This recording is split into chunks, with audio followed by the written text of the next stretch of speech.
అంత పెద్ద గోదావరి ఏదో పాయలుగా ప్రవహిస్తూ ఉంటే ఆ గుండెలు తరుక్కుపోయాయి. వనదేవుడు కరుణించాడా, లేకపోతే ఏదైనా అద్భుతం జరిగిందా? ఇవన్నీ అక్కడ మాట్లాడుకుంటున్నాయంటే అర్థం చేసుకోవచ్చు. కారణం, భద్రాచలం దగ్గర ఉప్పొంగి ప్రవహిస్తూ ఉంది గోదావరి.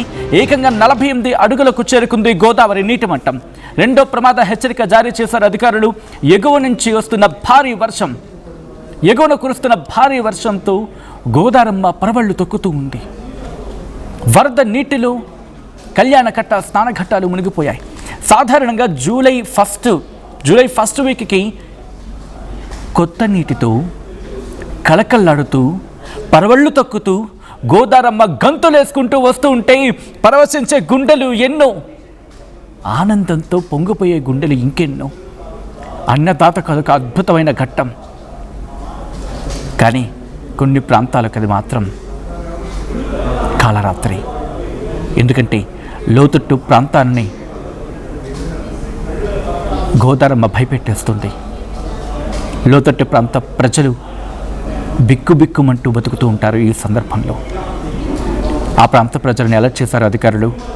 అయితే మేడిగడ్డ నుంచి 8,35,000 క్యూసెక్ల వరద, 8,35,000 క్యూసెక్ల వరద ప్రవాహం ఉంది.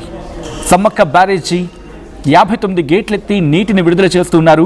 తుపాకులగూడెం దగ్గరికి రోడ్లపైకి చేరుకుంది వరద నీరు. తెలంగాణ, ఛత్తీస్గఢ్ మధ్య రాకపోకలు నిలిచిపోయాయి. గోదారమ్మ పరవళ్లు తొక్కుతూ వస్తూ ఉంటే ఎప్పుడు జూలై ఫస్ట్ వీక్కి ఆ సందర్భంలో భయంతో బ్రతికే గుండెలు కూడా, ఏమ్మా గోదారమ్మ ఈసారి ఏమైందమ్మా, కనీసం జాడలేదు, మా పొలాలు ఏమైపోవాలి, రావా, మా కోసం రావా, పరవళ్ళు తొక్కవా అని చెప్పి వేచి చూసిన గుండెలు ఎన్నో, కళ్ళు కాయలు కాచేలా చూసిన గుండెలు ఇంకెన్నో. అదిగో మీకోసం వస్తున్నా, మీకోసం గంతులేసుకుంటూ పరవళ్ళు తొక్కుకుంటూ వస్తున్నానంటూ కొత్త నీటితో కళకళలాడుతూ ఎర్రటి నీటి ప్రవాహంతో గోదారమ్మ పరవళ్ళు తొక్కుకుంటూ వచ్చేసింది. ఎప్పుడెప్పుడు వస్తుందా అని ఎదురు చూస్తున్న గోదారమ్మ ఇదిగో మీకోసం వచ్చేసానంటూ తరలొస్తూ ఉంది. మొదటగా 43 అడుగులకు చేరుకున్నప్పుడు మొదటి ప్రమాద హెచ్చరిక జారీ చేశారు. ఇప్పుడు ఏకంగా 48 అడుగులకు చేరుకుంది గోదావరి నీటి మట్టం. ఎన్ని ప్రాంతాలకు జీవనాడి. గోదారమ్మ పరవళ్ళు తొక్కుతూ ఉంటే, ఆ ప్రవాహం వెళుతూ ఉంటే 2 కళ్ళు సరిపోవు. మీరు చూడొచ్చు, నీరు లోతుగా ఉంది, ప్రమాదకర స్థలం అని చెప్తూ హెచ్చరిక బోర్డులు ఉన్నాయి. దయచేసి గోదావరి ప్రవాహం ఉంది కాబట్టి ఆ పరివాహక ప్రాంతాల దగ్గరికి, అంటే ఆ నీటి ప్రవాహం దగ్గరికి వెళ్ళే ప్రయత్నం చేయకండి. ఎందుకంటే ఉధృతి ఉంది కాబట్టి. ఈ నేపథ్యంలో మీరు చూడొచ్చు, కొన్ని ప్రాంతాలు ఇప్పటికీ నీట మునిగాయి. అక్కడ పరిస్థితి ఏంటో డీటెయిల్గా తెలుసుకునే ప్రయత్నం చేద్దాం. అండ్ ఇదే అంశానికి సంబంధించి మా ప్రతినిధి హరీష్ అప్డేట్స్ అందించేందుకు సిద్ధంగా ఉన్నారు. హరీష్, ప్రస్తుతం గోదావరి దగ్గర నీటి మట్టం ఎలా ఉంది, ప్రస్తుతం ఎటువంటి చర్యలకు అధికారులు ఉపక్రమించారు? హరీష్. భద్రాద్రి కొత్తగూడెం జిల్లా భద్రాచలం వద్ద గోదావరి అయితే ఉధృతంగా ప్రవహిస్తుందని చెప్పాలి. ఈ రోజు ఉదయం 10-14 నిమిషాలకైతే గోదావరి 43 అడుగులు మొదటి ప్రమాద హెచ్చరికకు చేరుకుంది. ప్రస్తుతం భద్రాచలం వద్ద గోదావరి రెండో ప్రమాద హెచ్చరిక 48 అడుగులకు చేరుకుని ప్రవహిస్తుంది. 48 అడుగుల వద్ద 12 లక్షల క్యూసెక్ల నీటితో దిగువకు అయితే గోదావరి ప్రవహిస్తుంది. అటు కడెం ప్రాజెక్టు, అటు సమ్మక్క సారక్క బ్యారేజీలలో ఇంకా నీరు ఎక్కువగా ఉండటంతో, ఇంట్లో వచ్చేసి 9 లక్షల క్యూసెక్ల నీరు ఉండటంతో భద్రాచలం వద్ద గోదావరి ఇంకా పెరుగుతుందని చెప్పి అయితే అధికారులు అయితే మనకు తెలియజేస్తున్నారు. ప్రస్తుతం భద్రాచలంలో భద్రాద్రి కొత్తగూడెం జిల్లా కలెక్టర్ అంకిత్ మరియు జిల్లా ఎస్పీ రోహిత్ రాజ్ ఐపీఎస్ కూడా పర్యటన చేస్తున్నారు. ముంపు ప్రాంత ప్రజలు ఎప్పటికప్పుడు అప్రమత్తం చేయాలని అధికారులు అయితే వారు హెచ్చరిస్తూ జారీలు అయితే చేస్తున్నారు. ఇప్పుడు తీసుకున్నట్టయితే భద్రాచలం జిల్లా కలెక్టర్ అంకిత్ పర్యటిస్తున్నారు. పర్యటనలో భాగంగా గోదావరి ముంపు ప్రాంతాలైనటువంటి విస్తా కాంప్లెక్స్, లూయిస్ వంటి ఆ ప్రాంతాల్లో కూడా వారైతే సందర్శిస్తున్నారు. ఆ ప్రజల్లో అయితే ఎప్పటికప్పుడు అప్రమత్తం చేస్తూ అధికారులు హెచ్చరికలు జారీ చేస్తూ ఉండాలని, లోతట్టు ప్రాంతాల్లో ప్రజల్లో పోనివ్వకుండా జాగ్రత్తలు అయితే చేపట్టాలని చెప్పి ఇప్పటికే వారు హెచ్చరికలు అయితే జారీ చేశారని చెప్పాలి. అటు చర్ల వీరాపురం గ్రామంలో కూడా ఆ 50 మంది ఇసుక ర్యాంపులు పనిచేయడానికి వెళ్లి ముంపులో ఎవరైతే తప్పిపోయారో వారందరినీ కూడా తీసుకువచ్చి సురక్షిత ప్రాంతాలకు అయితే అధికారులు చేర్చారని మనకైతే సమాచారం ఉంటుంది. ఏదేమైనప్పటికీ భద్రాచలం వద్ద గోదావరి గోదావరి 48 అడుగులు రెండవ ప్రమాద హెచ్చరిక చేరుకొని ఆ 12,44,000 క్యూసెక్ నీటి ప్రవాహంతో అయితే దిగువకు ప్రవేశింది. కుణవరం వద్ద కూడా గోదావరి పోలవరం బ్యాక్ వాటర్ అయితే పోటేయడంతో, అంతేకాకుండా శబరి నది కూడా ఛత్తీస్గఢ్ రాష్ట్రంలో పడుతున్న వర్షాలకు పోటేయడంతో భద్రాచలం వద్ద ఆ పోటు వల్ల కూడా భద్రాచలం వద్ద గోదావరి మరింత పెరుగుతుందని చెప్పి అయితే అధికారులు చెప్తున్నారు. ఉదయం ఇరిగేషన్ అధికారులు చెప్పిన వివరాల ప్రకారం అయితే భద్రాచలం వద్ద గోదావరి ఈ రోజు రాత్రికి 53 అడుగులు మూడవ ప్రమాద హెచ్చరిక కూడా చేరుకుంటుందని అయితే తెలిపారు.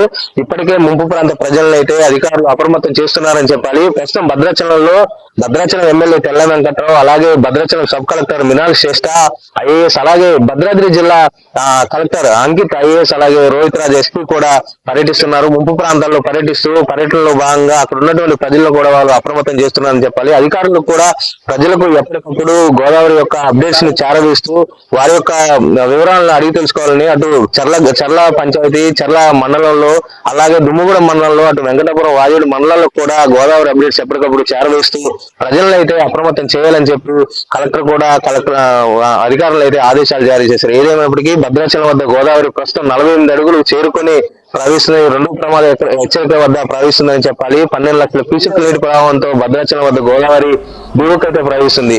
ఈ ప్రస్తుతం భద్రాచలం వద్ద ఉన్నటువంటి తాజా అప్డేట్స్ ఎప్పటికప్పుడు చూసినటువంటి గోదావరి యొక్క ముఖ్య సమాచారం కోసం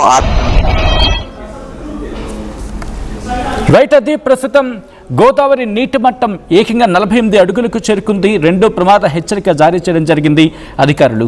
ఇటు బంగాళాఖాతంలో ఏర్పడిన అల్పపీడనం కాస్త తీవ్ర వాయుగుండంగా మారింది. అంటే అల్పపీడనం వాయుగుండం తీవ్ర వాయుగుండంగా మారింది. ప్రస్తుతం అటువైపు అంటే మధ్యప్రదేశ్, మహారాష్ట్ర అటువైపు అంటే పశ్చిమంగా కదులుతూ అటువైపు వెళ్ళిపోయింది. కాబట్టి ఇంకా అక్కడ భారీ వర్షాలు పడే అవకాశం ఉంది. ఆ భారీ వర్షాల వరద మళ్ళీ మనకి ఆఫ్ కోర్స్ అక్కడ ప్రాజెక్ట్స్ నిండిపోతే కనుక ఏం చేస్తారు, నీటిని కిందకి విడిచిపెడుతూ ఉంటారు. కాబట్టి ప్రస్తుతం ఆ గోదావరి ప్రవాహం మళ్ళీ కంటిన్యూ అవకాశం ఉంది. ఇప్పుడు మనకి వర్షాలు లేవు అని చెప్పి మనం కాస్త బాధ ఉంటుంది. అండ్ ఆగస్టులో మళ్ళీ వర్షాలు ఉండే అవకాశం ఉంది అంటూ కూడా చర్చ ఉంది. But we can not confirm everything. ఉంటుందా ఉండదా అనేది మనకి ఇంకా కన్ఫర్మేషన్ రావాలి. బట్ ఒకవేళ ఇదే వర్షాలు మహారాష్ట్రలో గట్టిగా పడ్డాయి అనుకుందాం, ఆబ్వియస్లీ వాళ్ళు ఎక్కువ నీటిని ఎలాగా వాళ్ళ దగ్గర స్టోర్ చేసుకుని ఉంచుకోలేరు కదా.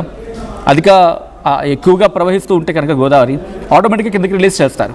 కాబట్టి గోదావరి ప్రవాహం ఇంకా పెరిగే అవకాశం ఉంది, ఎందుకంటే వర్షాలు ఇంకా పడే అవకాశం ఉంది. కాబట్టి ఒకవేళ అదే జరిగితే గోదావరి ప్రవాహం ఇంకా పెరుగుతుంది.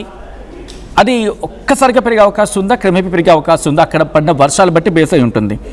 అండ్ సమ్వాట్ లక్కీగా మాట్లాడుకుంటే మన దగ్గర వర్షాలు కాస్త తగ్గుముఖం పట్టాయి. కాబట్టి ఒక్కసారిగా వరద ప్రవాహం పెరగకపోవచ్చు, ఎందుకంటే ఇక్కడ పడి అక్కడ పడుతూ ఉంటే నీటి మట్టం ఒక్కసారిగా రైజ్ అయ్యే అవకాశం ఉంటుంది. సో ఈ క్రమంలో మన దగ్గర ప్రస్తుతం వర్షాలు కాస్త తగ్గుముఖం పట్టాయి.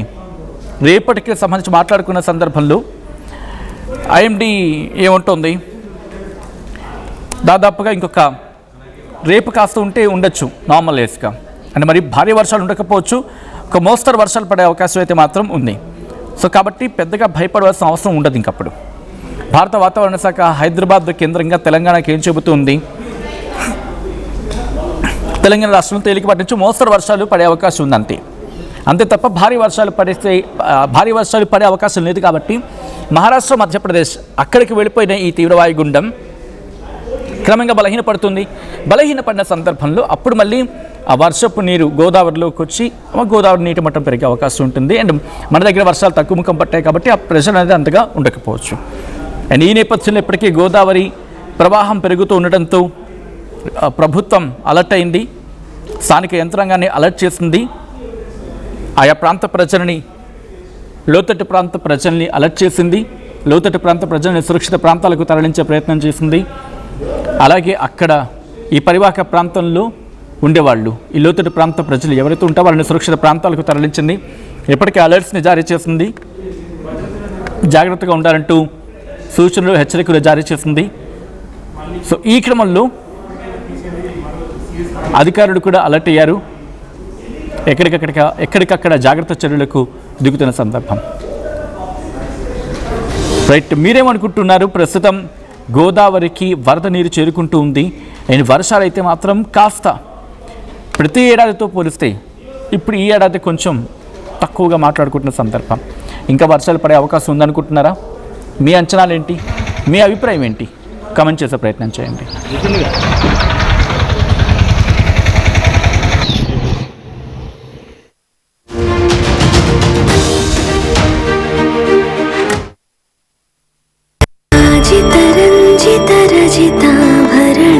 Pure in its form with grace made noble.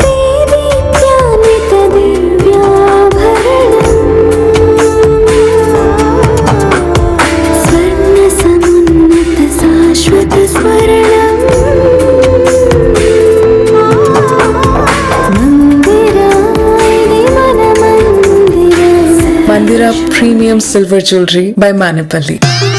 I'm Rishabh, a digital marketing strategist and a football player. I refuse to be one. At Anurag University, be everyone you dream to be. మాకి 4 కేజీలు చీరలు మావా. అబ్బో ఇక్కడ KG చీరలు కొంటే అర KG చీరలు ఫ్రీ అంట. Churidar, men's wear, kids wear 1+1, 2+1 మస్తు ఆఫర్లు ఉన్నాయి. మరి ఇంకా మాంగళ్య ఆషాఢం కేజీ సేల్ అంటే తెలుసు కదా. మాంగళ్య షాపింగ్ మాల్ కేజీల్లో సేల్, టన్నుల్లో ఆనందం.